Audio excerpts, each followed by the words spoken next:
अस्सलाम वालेकुम स्टूडेंट्स, उम्मीद करता हूँ कि आप सब ठीक होंगे। अल्हम्दुलिल्लाह अल्लाह पाक के करम से मैं भी बिल्कुल ठीक हूँ। तो हमने पिछली वीडियो में एक्सरसाइज 17.1 का क्वेश्चन नंबर 1 पढ़ा था। तो इस वीडियो में हम एक्सरसाइज 17.1 का क्वेश्चन नंबर 2 सॉल्व करना सीखेंगे। अब सबसे पहली बात मेरी ये दिमाग में रख लें कि सेट्स में ज़्यादातर सेट्स में ज़रूरी नहीं होता कि आपका आंसर और किताब का आंसर आपस में मैच हो। ठीक है, तो अब मैच तो नहीं है, लेकिन आपका आंसर और किताब के आंसर का दोनों का मकसद एक होना चाहिए। ठीक है, तभी जाके मतलब जो है आपका आंसर भी ठीक होगा, बुक वाला लिखा हुआ है वो भी ठीक होगा, दोनों गलत नहीं होंगे। तो मेरा मकसद ये है कि मैं आपको ये बताऊं कि मतलब हम अलग तरीके से लिखते हैं, बुक में आंसर अलग होता है, हमें तो पता नहीं है कि ना बुक में क्या आंसर होने वाला है। तो ठीक है, तो अपने माइंड में ये रख लो कि मुख्तलिफ आंसर हो सकता है लेकिन दोनों का मकसद सेम होना चाहिए। तभी जाके मतलब जो है अपने माइंड में ये रखो कि दोनों का मकसद सेम होना चाहिए, तभी दोनों आंसर्स भी आपके ठीक होंगे। कोई मतलब दोनों में फ़र्क नहीं होगा। फ़र्क ये होगा कि जस्ट वो अलग तरीके से रिप्रेजेंट किए जाएंगे या लिखे जाएंगे। ठीक है, तो अपनी माइंड में ये चीज़ रखें कि सर आपने मतलब जो है हमें अलग तरीके से मतलब क्वेश्चन सॉल्व करना सिखाया है लेकिन बुक में आंसर ही कुछ और है। तो मैं आपको बताता चलूँ कि दोनों का मकसद सेम होना चाहिए, जस्ट बस। ठीक है, ज़्यादातर सेट में दोनों का मकसद सेम होना चाहिए। ठीक है, बाकी एक्सरसाइज में तो मतलब नंबर होते हैं, उनका मतलब जो है नंबर के हिसाब से मतलब क्वेश्चन देखते हैं कि भाई अगर जो बुक में आंसर है तो हमारा भी वैसा ही आना चाहिए। तो नंबर्स के अलावा मैं बात कर रहा हूँ सेट्स में, सेट्स में क्या है कि सेट्स में फ़र्क आ सकता है लेकिन मकसद सेम होना चाहिए। ठीक है, तो अब सबसे पहला क्वेश्चन है right the following sets in set builder form. अब हमने क्या करना है, इन सेट्स को सेट बिल्डर फॉर्म में लिखना है। जैसे कि मैंने आपको पहले भी बताया था कि सेट बिल्डर कौन सी फॉर्म होती है, वो फॉर्म जिसमें मतलब जो है सेट को हम निशानियों में और सिंबल्स में बयान करते हैं। ठीक है, तो अब सेट ए है set of all rational numbers between 5 and 6। तो सेट बिल्डर में मैंने आपको बताया था कि सेट बिल्डर में क्या होता है कि सेट बिल्डर में दो पार्ट्स होते हैं। एक पार्ट में बताया जाता है कि ये कहाँ से बिलोंग कर रहा है, दूसरे पार्ट में ये बताया जाता है कि भाई कहाँ से कहाँ तक ये नंबर होना चाहिए। ठीक है, तो अब सबसे पहले हमें मतलब जो बताया गया है कि भाई नंबर, ये जो सेट होगा, ये नंबर जो होंगे कहाँ से बिलोंग कर रहे हैं, कौन से सेट से बिलोंग कर रहे हैं, रेशनल नंबर से।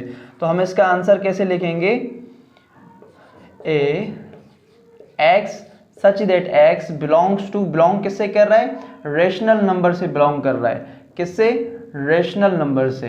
ठीक है, रेशनल नंबर को हम क्यू से जाहिर करते हैं। इसी तरीके से अब दूसरे पार्ट पे चलते हैं, एंड कहाँ से कहाँ तक होना चाहिए, 5 से बड़े एंड 6 से छोटे। अगर 5 से बड़े और 6 से छोटे की बात करें तो मतलब उनके दरमियान वाले ही नंबर आ जाते हैं, मतलब बिटवीन वाले नंबर आ जाते हैं। अब इसको कैसे रिप्रेजेंट करेंगे, 5 से बड़े नंबर्स और 6 से छोटे नंबर्स। ये आपका क्वेश्चन नंबर 2 के पार्ट का पहला आंसर हो गया। उम्मीद करता हूं कि ये आपको समझ में आ गया होगा। ठीक है, अब सेकंड पार्ट पे चलते हैं। तो अब इन क्वेश्चंस में ज़्यादातर क्या होता है कि हमें उस क्वेश्चन को समझना पड़ता है, उसके पैटर्न को देखना पड़ता है कि पैटर्न क्या है, क्या हम ऐसे निशानियों में चेंज कर भी सकते हैं या स्टेटमेंट वाइज लिखेंगे।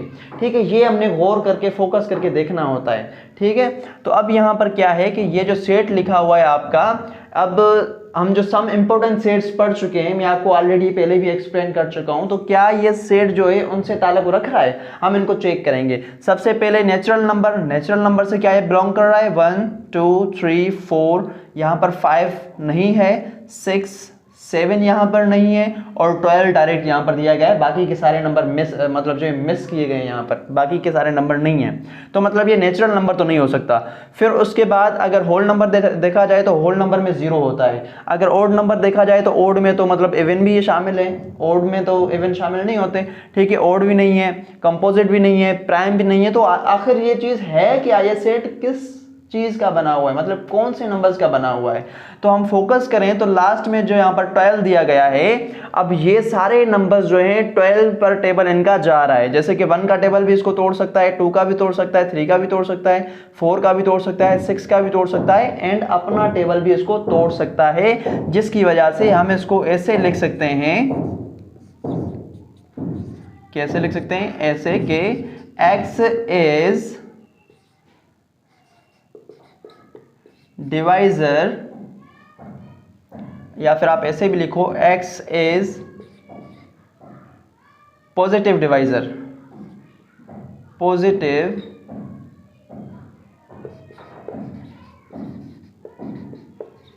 Divisor of 12। ठीक है, ये आपका आंसर बन गया। अब ये दूसरी बात अपने माइंड में रखो कि वो चीज़ जो निशानियों में हम बयान नहीं करते उसको हम स्टेटमेंट में बयान करते हैं। अब ज़्यादातर बच्चे कहेंगे सर आपने तो कहा था सेट बिल्डर को हम निशानियों में बयान करते हैं। हाँ बेटा, बिल्कुल ऐसा होता है, लेकिन कोई कोई सिचुएशन ऐसी आ जाती है जिसमें हम मतलब उस नंबर्स को मतलब जो है बयान नहीं कर पाते, किसमें, निशानियों में बयान नहीं कर पाते, सिंबल्स में बयान नहीं कर पाते, तो इस वजह से हमें उसको स्टेटमेंट वाइज बयान करना पड़ता है। ठीक है, अब अगर ये तो आंसर आ गया होगा, उम्मीद है आपको समझ में कि भाई ये सारे के सारे क्या हैं, 12 के पॉजिटिव 12 के डिवाइज़र हैं। ठीक है, 12 के पॉजिटिव डिवाइज़र। ठीक, अब यहाँ पर अगर इस पे चलें सी पर, सी क्या कह रहा है, सी तो बिल्कुल आसान है। अब इसका पहला पार्ट क्या है, अब इसमें देखें आप कि इसमें क्या मतलब ऐसा पैटर्न बन रहा है, सारे के सारे नंबर्स जो है इंटीजर्स हैं, plus and minus, plus minus, plus minus कहाँ तक, 14 तक, प्लस का 14 एंड प्लस का मतलब जो है माइनस का 14। ठीक है, तो अब इसको कैसे हम बयान कर सकते हैं, अब ये कहेंगे कि भाई x जो है बिलोंग कर रहा है किससे, इंटीजर सेट से। x किससे बिलोंग कर रहा है, इंटीजर सेट से बिलोंग कर रहा है। कहाँ से कहाँ तक भाई, एंड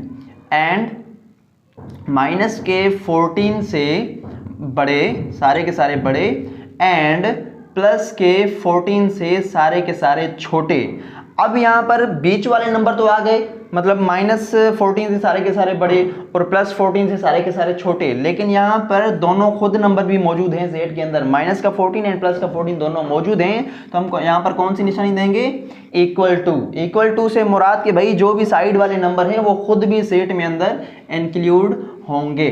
ठीक, अब हम दूसरे क्वेश्चन पे चलें, मतलब चौथे क्वेश्चन पर चलें। तो चौथे क्वेश्चन में क्या है, आंसर इसका लिख लेते हैं, D x such that x। अब यहाँ पर देखें तो यहाँ पर भी बिल्कुल इंटीजर है, लेकिन क्या है, इवन नंबर्स हैं। ठीक है, इवन नंबर्स, ये किससे सेट बिलोंग कर रहा है, इवन नंबर से बिलोंग कर रहा है, बिलोंग्स टू इवन नंबर। ठीक है, अब इवन नंबर को कैसे हम शो कर सकते हैं, एंड कहाँ से, -4 से सारे के सारे बड़े, एंड +4 से सारे के सारे छोटे, जैसे कि हमने इसको जाहिर किया। अब यहाँ पर प्लस का 4 एंड माइनस का 4 खुद भी मौजूद हैं, तो अब यहाँ पर हम क्या करेंगे, इक्वल टू की निशानी दे देंगे ताकि ये पता चले कि भाई ये खुद भी इस सेट में अंदर मौजूद हैं। अब यहाँ पर 5 पे आ जाते हैं। 5 में अब ऐसा क्या पैटर्न बन रहा है, तो जो हमें मतलब जो ये लिखना पड़े। अब यहाँ पर देखते हैं कौन सा पैटर्न है इसमें। अगर आप देखें यहाँ पर ये नेचुरल नंबर तो नहीं है और होल नंबर भी नहीं है, और दूसरे मतलब जो भी हमने सम इम्पोर्टेंट सेट पढ़े हैं उनसे किसी से भी बिलोंग नहीं कर रहा है ये। तो अब ये क्या कर मतलब जो है कौन से सेट से बिलोंग कर रहा है, तो अगर हम ध्यान दें तो यहाँ पर अगर 1 का स्क्वायर देखें, स्क्वायर्स की बात करें, अगर हम 1 का स्क्वायर देखें तो 1 का स्क्वायर 1 होता है, 2 का स्क्वायर 4, 3 का स्क्वायर 9, और 4 का स्क्वायर 12 एंड 5 का स्क्वायर 25।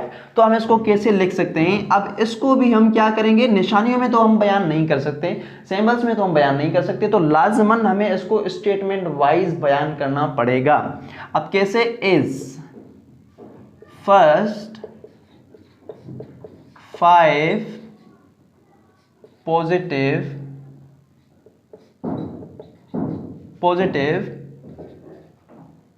स्क्वायर्स ऑफ नेचुरल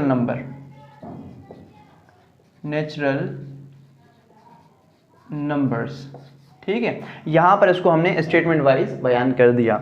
अब यहां पर अगर देखें, यहां पर क्या है, अब यहां पर अगर देखा जाए तो इसमें कौन सा पैटर्न बन रहा है, यहां पर ऐसे कौन से मतलब जो है नंबर मौजूद हैं। अब यहाँ पर माइनस वाले सारे के सारे नंबर मौजूद हैं, माइनस वाले बिल्कुल हमें पता चल गया कि भाई इंटीजर्स हैं, माइनस वाले हैं, माइनस वाले सारे के सारे नंबर मौजूद हैं। ठीक है, हमें पता चल गया कि ये सारे के सारे माइनस वाले हैं, नेगेटिव हैं, तो उसमें और कौन सा पैटर्न है या फिर कौन से सेट से बिलोंग कर रहे हैं। अगर देखा जाए तो यहाँ पर 1 3 5 7, अगर हम ओड कहें तो ओड हो सकता है। ठीक है, अगर हम प्राइम कहते हैं तो प्राइम यहाँ पर 2 भी होता, लेकिन अब ये कौन सा सेट है, ओड सेट है, ओड नंबर्स का सेट। तो इसको हम कैसे बयान कर सकते हैं, x, अब x क्या है, is odd negative integers, negative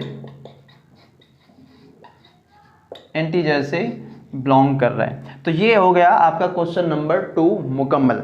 तो मैंने आपको जैसे पहले कहा था इस क्वेश्चन स्टार्ट करने से पहले कि it is not important that कि बुक वाला आंसर और हमारा आंसर दोनों मैच हों, ज़्यादातर सेट में, लेकिन वो आप आंसर लिखें जो मतलब उसका जो मकसद है और हमारा मकसद है दोनों सेम हों। जैसे लिखने का तरीका अलग होगा लेकिन मकसद सेम होगा। अब जैसे कि टाइप्स ऑफ सेट होते हैं, सॉरी फॉर्म्स ऑफ सेट होते हैं, तो सेट तो एक ही होता है ना, लेकिन लिखने का तरीका अलग होता है। मकसद तो एक होना चाहिए, भले लिखने का तरीका अलग अलग होना चाहिए। अब दीजिए मुझे इजाज़त, इंशाल्लाह मिलते हैं दूसरे क्वेश्चन के साथ। तब तक जो है आप अपने दोस्तों के साथ भी शेयर करें और सब्सक्राइब करें, लाइक करें, ताकि मैं आप लोगों के लिए ज़्यादा से ज़्यादा इंफॉर्मेटिव वीडियो बना सकूं और आसानी से आपको समझा सकूं। Thank you very much.